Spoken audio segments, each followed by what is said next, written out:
Ya, bismillahirrahmanirrahim. Assalamualaikum warahmatullahi wabarakatuh. Alhamdulillahirrabbilalamin. Pada kesempatan hari ini kita bisa bertemu kembali teman-teman, dan mudah-mudahan ya kita selalu diberikan kesehatan dan kita selalu semakin semangat ya, dan bisa menghadapi semua sensasi baik yang datang secara fisik maupun yang datang secara psikologis ya, secara pikiran ya kan. eh Satu permintaan maaf ya dari saya kalau misalkan gaya bicara saya terlalu cepat ya, karena memang ya saya memang seperti inilah gitu kan gaya bicara saya, dan ngejar juga durasi video ya, karena khawatirnya kalau terlalu lama videonya juga akan membuat bosan gitu kan. Jadi saya seperti inilah gitu kan cara bicaranya. Ya, untuk kesempatan pada pertemuan hari ini ya, pada sharing hari ini saya akan berbagi terkait apa saja sih yang sudah saya konsumsi ya, atau yang masih sedang saya konsumsi di pemulihan ya, di masa-masa pemulihan saya menghadapi sensasi-sensasi yang datang akibat asam lambung ya. Nah, yang perlu menjadi catatan ini bukan, tidak ada unsur endorse ya, tidak ada unsur endorse sama sekali. Yang paling penting adalah saya ingin berbagi kepada teman-teman, dan mudah-mudahan dengan berbagi ini satu saya mendapatkan manfaat yang memang uh, apa istilahnya itu bisa membantu juga teman-teman. Dan mudah-mudahan ketika saya berbagi pengalaman makan apa saja gitu kan, itu juga nanti bisa banyak sharing dari teman-teman melalui komentar-komentar di video saya ya. uh, yang pertama adalah kalau kalau makanan ya, makanan tambahan atau apa sih yang memang setiap hari saya konsumsi, atau bahkan memang tidak setiap hari sih, tapi makanan-makanan itulah yang apa ya, yang rutin gitu kan, yang dikonsumsi oleh oleh saya. Yang pertama di sini ada multivitamin ya teman-teman. Nah, ini biasanya saya mengkonsumsinya ini teman-teman, untuk vitamin B kompleksnya ya. Ini vitamin B kompleksnya dari Nutrimax. Nah, ini saya konsumsi ya. Ini teman-teman bisa dapatkan di apotek terdekat, ataupun kalau misalkan memang di apoteknya tidak tersedia, bisa di toko online ya, di online ya. Di online juga banyak sebenarnya. Di sini kandungannya ada vitamin B2 ya, terus ada vitamin B3-nya 50 mg, ada kalsium D ya, ini juga 50 mg, dan yang lainnya ada vitamin B12 juga 50 mg. Nah, ini saya ngambilnya yang 50 mg ya. Ini saya konsumsi pagi hari saja teman-teman. Jadi setelah makan atau sarapan pagi, biasanya saya sarapan pagi itu jam 6, ataupun kalau paling telat ya saya setengah 7, karena jam 7 itu saya harus berangkat ke kantor ya. Biasanya saya mengkonsumsi ini dulu begitu. Ini vitamin B kompleks dari Nutrimax ya, Nutrimax. Ini isinya 30 salut ya, tablet, jadi tablet ya berisinya. Dalamnya seperti ini teman-teman. Nah, ini dalamnya teman-teman ya, seperti ini. Saya biasanya minum satu kali ya, kalau mau 2 kali sore juga sepertinya tidak masalah, tetapi karena ini agak lumayan harganya ya, agak lumayan, jadi saya cukupkanlah 1 kali sehari saja. Biasanya saya minum pagi hari ya, sebelum beraktivitas. Dan apa namanya teh, ini biasanya yang uh, kalau kita buang air kecil ya, pipis ya, kencing ya, itu air kencing kita biasanya berwarna kuning teman-teman. Jadi jangan sampai takut ya, jangan sampai membuat teman-teman cemas, karena setelah minum ini pasti akan pertama kali pada saat kencing itu pasti akan kuning. Ya misalkan saya minum jam 6 nih setelah makan ya, biasanya setelah makan itu kan jeda dulu sekitar 15 menit atau 30 menit, jangan langsung minum terlalu banyak ya. Biasanya saya 30 menit itu baru bisa minum banyak gitu kan. Nah, biasanya ada sensasi ingin buang air kecil. Pada saat buang air kecil itu pagi-pagi uh, pipisnya warna kuning gitu, karena dari sini teman-teman gitu. Jam 10 misalkan pipis lagi, jam 9 pipis lagi, Jam 11 itu biasanya masih kuning. Tetapi ketika sudah sore, ya sudah sore itu biasanya sudah normal, pipis kita sudah tidak warna kuning lagi. Jadi teman-teman juga bisa untuk mengkonsumsi ini ya. Ini juga baik untuk stamina tubuh, dan ya bisa mengurangi juga anxiety ya, bisa mengurangi juga perlahan-lahan anxiety teman-teman begitu. Saya rutin untuk minum ini teman-teman. Nah selanjutnya madu ya, ada madu teman-teman. Ini juga saya nggak di endorse ya. Jadi teman-teman sebenarnya bisa madunya apa aja lah teman-teman ya. Saya juga gonta-ganti terus terang kalau madu ya, karena yang penting yang ada di apotek terdekat itu madu yang seperti apa. Saya juga kadang minum madu yang ini ya dari HNI. Ada juga saya kadang minumnya juga dari Asalmah ya, Asalmah kalau nggak salah. Ada juga saya pernah minum madu yang ekstra kunyit ya, ada kunyitnya. Tapi jujur saya teman-teman banyak yang mengatakan bahwa asam lambung itu bagus ya menggunakan kunyit ya. Tetapi kembali lagi teman-teman, yang harus diperhatikan adalah diri teman-teman sendiri. Teman-teman cocok atau enggak gitu. Jangan sampai ketika kata orang minum ini tapi teman-teman enggak cocok, ya ada keluhan dari teman-teman, itu jangan sampai terlalu dipaksakan.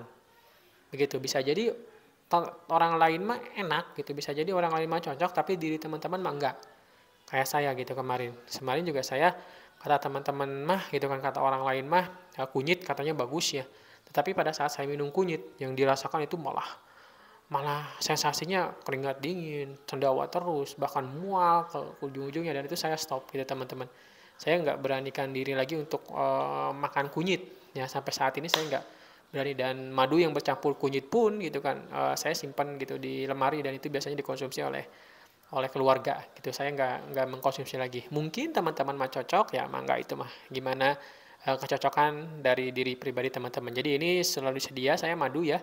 Kenapa saya selalu sedia madu? Karena biasanya ada makanan selingan yang saya makan itu biasanya roti gandum. Ya roti gandum itu biasanya saya kasih madu gitu. Jadi nggak hanya rotinya saja, tapi saya kasih madu ini dan dimakan gitu. Papaya pun gitu kan, saya kan biasanya buah-buahan yang cocok ya, atau yang berani saya makan sekarang nih teman-teman, karena saya masih ada ketakutan untuk makan buah-buahan tertentu. Jadi saya baru berani itu makan pepaya teman-teman. Nah biasanya saya pepaya juga dikasih madu di atasnya.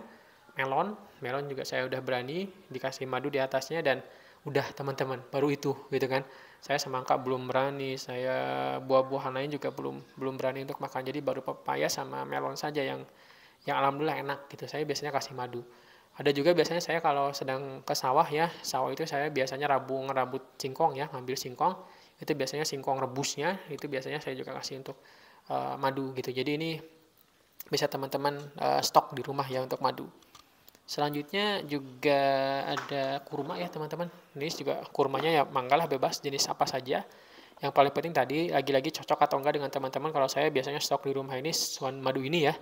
Dan ini selalu saya bawa juga di tas ya. Dan madu juga selalu saya bawa di tas. Ini juga saya selalu makan ya, mengkonsumsi ini untuk selingan makanan cemilan atau makanan ringan ketika saya sudah mengalami perut sudah panas ya, dan waktunya untuk makan. Selingan itu biasanya saya mengkonsumsi itu. Ada juga yang saya konsumsi biasanya biskuit gandum teman-teman, itu bebas lah merek apa saja. Ada juga roti gandum ya, bebas, itu juga mangga merek apa saja. Dan biasanya saya juga mengkonsumsi ini teman-teman. Nah ini apa namanya irut ya, kalau di kita mah irut namanya, atau tepung Garut angkrik ya. Ini saya juga mengkonsumsi ini meskipun nggak tiap hari ya.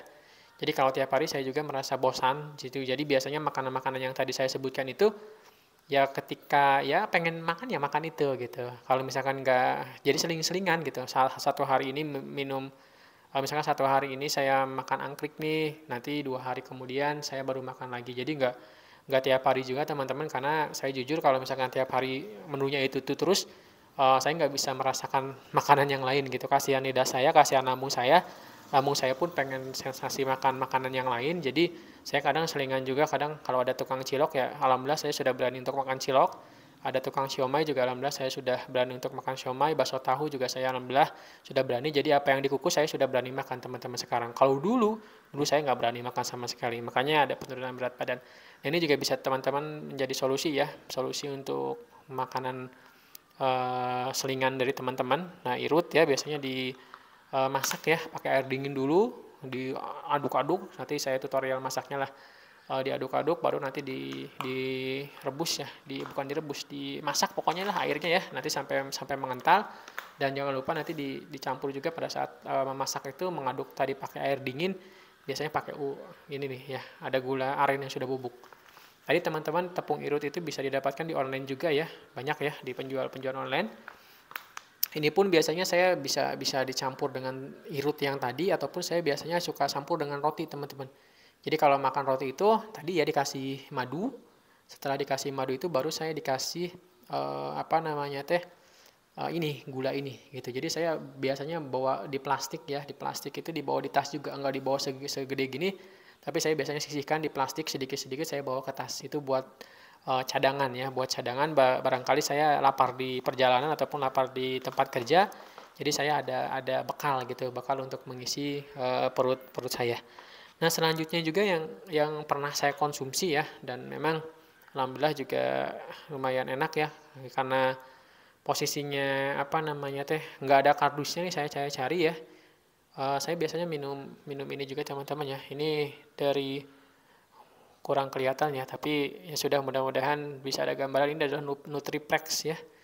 Ini serial Nutriplex, dan ini pun saya konsumsi biasanya nggak rutin tiap hari. Jadi kalau misalkan bosan makan irut ya, ataupun nggak ada makanan lain yang bisa saya konsumsi, biasanya saya ngambilnya ini. Jadi selingannya ini, kadang pagi, kadang juga sore ya, setelah maghrib ya, atau sebelum maghrib itu saya biasanya makan ini untuk selingannya. Pengatur tata cara makannya juga sebenarnya sudah ada di dusnya ya. Ini nanti tinggal diikuti saja. Kalau nggak Nutriplex juga, saya biasanya ada merek yang lain teman-teman. Bentar dicari dulu. Nah, biasanya juga ada merek yang lain dari tadi Nutriplex ya, yang ini dari Oriplex ya. Ini juga teman-teman bisa didapatkan dari toko online ya, karena banyak penjual-penjual yang seperti ini ya. Itu mungkin dari saya apa yang sedang saya konsumsi teman-teman. Mudah-mudahan referensi ini bisa misalnya membantu kita untuk merasa penyembuhan teman-teman. Sekali lagi, apa yang saya konsumsi ini bukan untuk merekomendasikan, tetapi apa yang saya konsumsi ini ya real gitu. Real itu saya konsumsi, dan harus tetap perhatikan itu cocok nggak buat teman-teman gitu kan. Itu bagus nggak buat teman-teman. Kalau pada saat teman-teman mengkonsumsi hal tersebut tetapi memang ada keluhan, ataupun dirasa nggak enak, dirasa nggak cocok nih buat diri teman-teman, ya jangan diikuti dan jangan dilanjutkan. Yang paling penting menurut saya adalah pola makannya teman-teman. Hanya diri teman-teman sendiri yang mengetahui pola makannya gitu. Kalau sudah merasa lapar ya tinggal makan. Kalau sudah nggak merasa perutnya sudah nggak enak ya tinggal makan. Saya juga per 2 jam teman-teman, meskipun posisinya nggak terlalu banyak ya yang saya konsumsi begitu. Jadi 2 jam selingan makan, nanti makan berat lagi 2 jam kemudian, selingan lagi makan 2 jam makan beratnya kemudian gitu. Saya selalu rutin seperti itu, dan alhamdulillah keluhan-keluhan yang saya rasakan di area perut semakin berkurang, dan psikologi saya juga alhamdulillah semakin bisa saya bangun. Karena bagaimanapun kata saya yang paling sulit adalah bagaimana kita meredakan psikologis kita teman-teman. Jadi ada keluhan dikit aja langsung yang main itu adalah pikiran. Padahal keluhan itu adalah keluhan normal gitu, keluhan yang wajar. Tapi karena kita sudah dipermainkan oleh pikiran kita, yang tadinya dikatakan wajar, kita anggapnya itu adalah hal yang nggak wajar, hal yang menakutkan. Dan itulah ya yang sedang kita hadapi bersama-sama, tidak hanya keluhan secara fisik, tetapi keluhan psikologis. Dan insya Allah kita semakin kesini semakin bisa untuk mengatasi hal tersebut. Begitu ya, itulah rekomendasi makanan dari saya. Mudah-mudahan bisa bermanfaat. Jangan lupa untuk dukung video saya dengan like ya, komen maupun subscribe, dan sampai jumpa teman-teman. Alhamdulillah, mudah-mudahan kita selalu sehat. Bismillah kita bisa sehat, bismillah kita bisa kembali lagi ke keadaan normal ya, baik secara fisik maupun secara psikologis. Dan akhir kata dari saya, hatur nuhun, terima kasih. Bila taufiq wal hidayah, wassalamualaikum warahmatullahi wabarakatuh.